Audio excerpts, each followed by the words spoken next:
Hey guys, it's Ben the Coin Geek at Old Pueblo Coin, and today I have a kind of a fun open box video for you. This is all about perspective, right? Whoop. So fun open box video for you on some stuff that the I almost said the professor sent in. The professor, the engineer sent in, who is not a professor. Unless you want to consider him a professor of cherry picking. Mid-modern coins. For those of you who don't watch these videos regularly, the professor is an unnamed, unfaced person, and mid-century modern are coins that are going to be from roughly the 50s and 60s that you can cherry pick out of proof sets and mint sets and get certified and do okay with them. So this is a 1963 proof. And so these are probably not necessarily worth getting certified. I mean, a 1963 proof dime is extremely difficult to get in a grade that is going to warrant getting certified. So one of the things that you're always looking for is to have kind of that cameo effect. That's that black and white effect like that, where the fields are black and the face is white. And this one came back remarkably well, the Proof 69 Cameo. And this is still a coin that's probably the market. Well, gray sheet's $40. The market may be a little bit more than that. I don't know exactly. But, you know, if you can just pick up a proof dime, maybe you can get this coin raw for a few bucks, $5, whatever. So perhaps it was worth getting certified on that. You know, you want a coin that has completely mark-free with really superior surface qualities to be able to get that type of a grade on it. And, oops, I just blew up the mic. Hopefully your eardrums are still intact. All right, 1963, a second one. I gotta get the little box fuzz out of the way here. It's still there. That's how I blew up the mic. That's what happens when you use a loop here. You can see all the fuzz. So, and there is some fuzz. Also, by the way, you know, brand new holders here. This is kind of the hard part if you're buying this type of coin and you find it in an older holder. If the holder isn't clean, then, you know, it's hard to see the actual surface quality of the coin. And that's the type of thing that, you know, we have little coin protectors that you may want to get for your they're slab protectors to keep your slabs clean, because that makes sense. What's interesting about this is this coin is appears to be slightly off center. Going straight up here. Oh, ever so slight. Proof 68 Cameo Star. This is just kind of fun because you've got the star on there, and a lot of people look for holders with stars. That is an NGC designation for eye appeal. They use it a couple different ways. So, you know, interesting. It would be curious to see if people really prefer the 69 Cameo over the 68 Cameo Star. In my mind, the 69 Cameo should always be worth more than a 68 Cameo Star, but, you know, what do I know? All right, 1955. So a lot of the sets come with coins that are not really cameo. A lot of them won't have that black and white effect to them. They'll just have one big giant glossy finish. And so that's kind of the fun part, is if you can find the sets and pick through them, and you can find coins that have a nice cameo appearance, the coins will be worth a little bit more that way. So this guy came back at 68 Cameo. Gray sheet, $75 on that coin. Gray sheet's just kind of a market reference. Not always going to be exactly precise, but it should help us understand a little bit of what the marketplace is on those. All right, next up, we've got some real popular. So the Kennedy series has some real popular varieties to it, including the accented hair and also the straight G. And this is the straight G variety. I know I'm your straight G homie, but look at this guy here. So the straight G versus the G that has a serif on it. So basically what you're talking about here are coins that are re-engraved.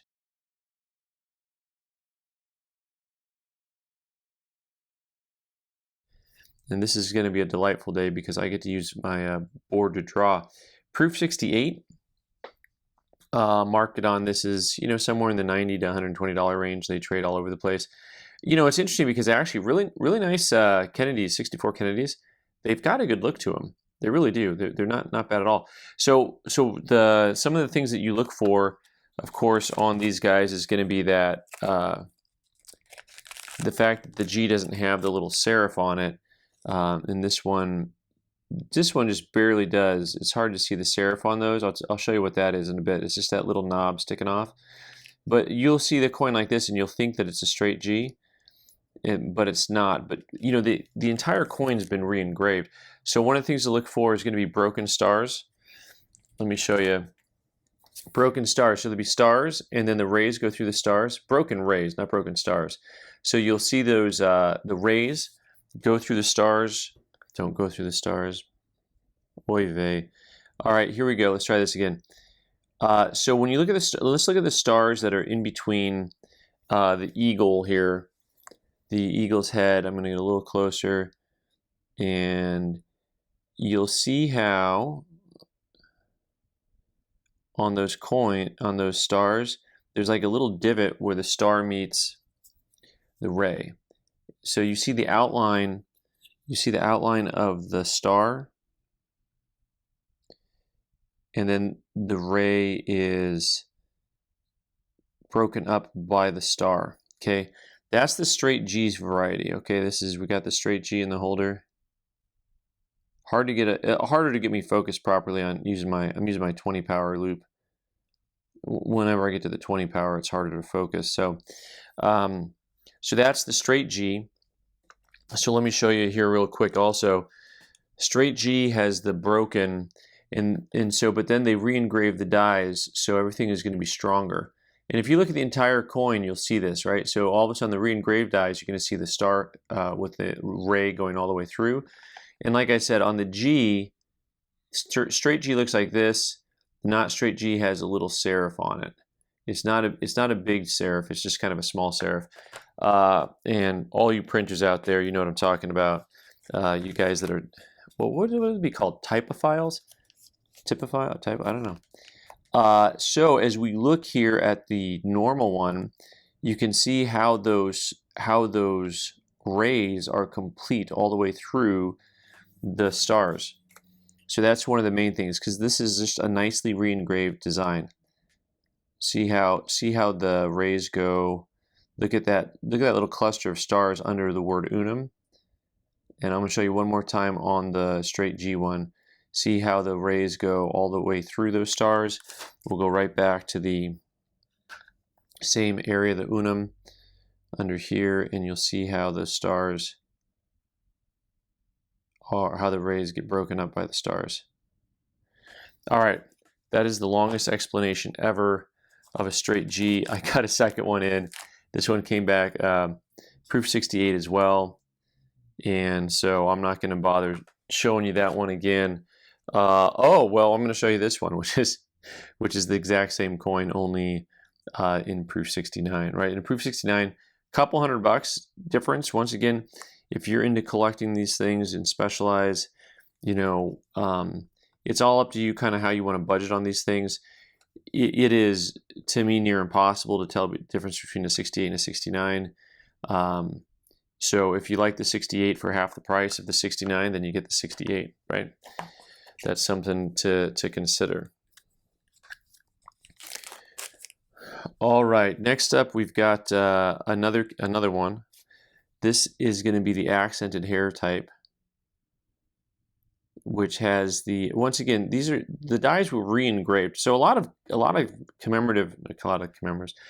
half dollars that you see with varieties on them, these also have broken rays on these, by the way. You see how these rays are really broken. It's like not just through the star, it's on both sides of the star. Also see the G looks like it has a touch of the serif left. But the main point about this is that a lot of the varieties that people collect from cherry pickers are dies that have been re-engraved and reused. And so this has some hairlines that have been re-engraved. Almost looks like his hair is laying over the top in actual layers, compared to the not re-engraved type where the hair is all just kind of flat. The re-engraved hair has almost looks like you got an extra layer to it. It's all that hair above the ear. I want you to focus on the hair above the ear, and it looks like a kind of like a big W above there, and then the hair above the ear here. You know, it just looks like slanty lines, right? So on the accented hair, you get at the right angle, and it almost forms that W, like straight above the ear. At that angle, you can kind of see it. So this is the accented hair. This one came back approved 68. That one's good. That's like a $300 coin. I got another one back in a 67 here, which is once again a third of the price, something like that, $125. So it's interesting to see some of the differences on that. I got one more coin to show you, one more type of coin to show you that you can readily cherry pick. Also, the type of thing that was a really a re-engraved die. And so in the 1956 series proof Franklin half dollars, you've got a re-engraved die. So you have the type 1 and type 2. And the type 1 is the more scarce one, but the type 2 is technically the re-engraved die. So the type 1 has this really weak looking eagle on the back, right? And so we're going to go ahead and grab a regular one so you can see exactly what that looks like. So when I talk about the eagle on the back and it being weak, that's the wrong eagle, wrong coin, versus strong. Look at all the detail in the eagle here. I mean, you can just see all of the wings. There's like 3 layers of wings there, plus you can make out the tail feathers. That's the type 2. That's actually the more common type, is going to be the one that's been re-engraved. The more scarce type is the type that was not re-engraved, where basically you have almost no details left on the coin, right? So I got a couple of them here to compare to so we can get a sampling. But one of the main ways to tell on these is actually not only did they re-engrave to make all the eagle's wing feathers more visible, it's actually physically a different number of wings. So when you look at the two coins,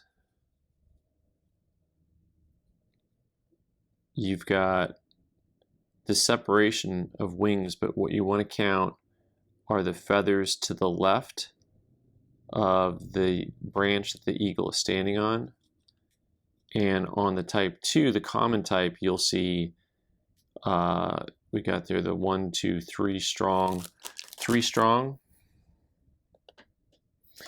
And on the type 1, you actually have 4. You have this last one off to the side. So you can make out the 1, 2, 3, 4. I'm going to try this. Let's see if this works. I just poked myself. It worked well. One more try here. All right, here we go. Whoop. 1. This is 1. This is 2. This is 3. This little guy on the end is 4. That's the fourth. That's the fourth rail right there. Okay, and then on the common type, you just have the 3 to the left, and there's 3 big ones here. All right, 1, 2, 3, and it's interesting because the 3 of them are really flared out. 1, 2, 3. And you know, and of course, like I said, the common ones are re-engraved, so you can see all the detail really well. Yeah, so last time with the board, but these are the feathers you're counting to the left. There's the talons, they're sticking out here on the wing, but you're just counting wings to the left. This is a terrible drawing, 1, 2, and 3, and then the re-engraved one has the 4th one kind of off to the side over there. We'll let the coins speak for themselves. So at the end of the day, these are ones that you can kind of cherry pick. If you can get a nicer grade on a type 1, they're really good. So for example, here we've got a 66 and a 67. You know, these are $200 to $250 type coins. But if you can happen to get one in like a 68, like this one, you know, that's a $400 to $500 coin. You know, and you can buy proof sets, 1956 proof sets. You know, how much are these guys? Like $25 to $45 online. You know, unopened ones always sell for a little bit more. So, anyways, guys, that's a big old box of mid-century modern with a dose of education punched into the middle of it. I hope that helps you cherry pick some things and helps you understand a few of the differences between some of the type 1s and type 2s and accented hairs and whatnot. Thanks so much for watching. I'm Ben the Coin Geek. You can subscribe by clicking on the owl button in the corner. Watch more videos on the right side of the screen. Thanks.